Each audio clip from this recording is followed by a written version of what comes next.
नमस्कार दोस्तों, एक नई बहुत छोटी सी बोध कथा के साथ एक बार फिर से। एक दिन भगवान श्री कृष्ण गोप बालकों के साथ वन में गोचरण कर रहे थे। सहसा गोप बालकों के बीच में कंस द्वारा प्रेषित महाबली दैत्य अरिष्टासुर आया। उसकी आकृति पर्वताकार सांड जैसी थी। वह अपने सिंहनाद से पृथ्वी और आकाश को गूंजा रहा था और सींगों से पर्वतीय तटों को विदीर्ण कर रहा था। उसे देखते ही गोपियाँ, गोप तथा गौओं के समुदाय भय से इधर उधर भागने लगे। दैत्यों के नाशक भगवान श्री कृष्ण ने उन सबको अभय देते हुए कहा, डरो मत।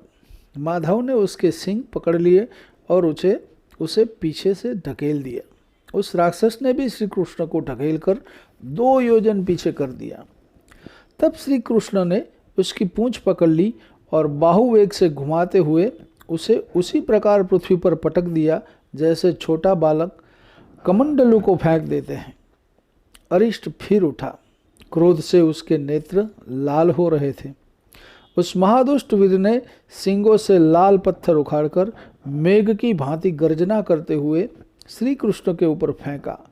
श्री कृष्ण ने उस प्रस्तर को पकड़कर उल्टे उसी पर दे मारा।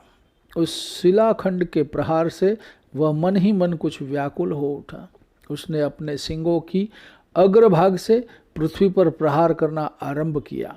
इससे पृथ्वी के भीतर से पानी निकल आया। तब श्री कृष्ण ने उसके सिंग पकड़कर बार बार घुमाते हुए उसे पृथ्वी पर उसी प्रकार दे मारा जैसे हवा कमल को उठाकर फेंक देती है, जिससे उसके प्राण पंखेरु उड़ गए।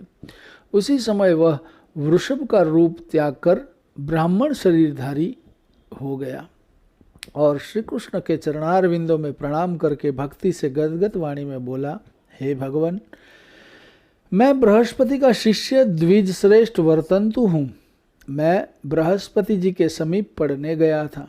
उस समय उनकी ओर पांव फैलाकर उनके सामने बैठ गया था। इससे वे मुनि रोषपूर्वक बोले, तू मेरे आगे बैल की भांति बैठा है। इससे गुरु की अवहेलना हुई है, अतः दुर्बुद्धे तू बैल हो जा।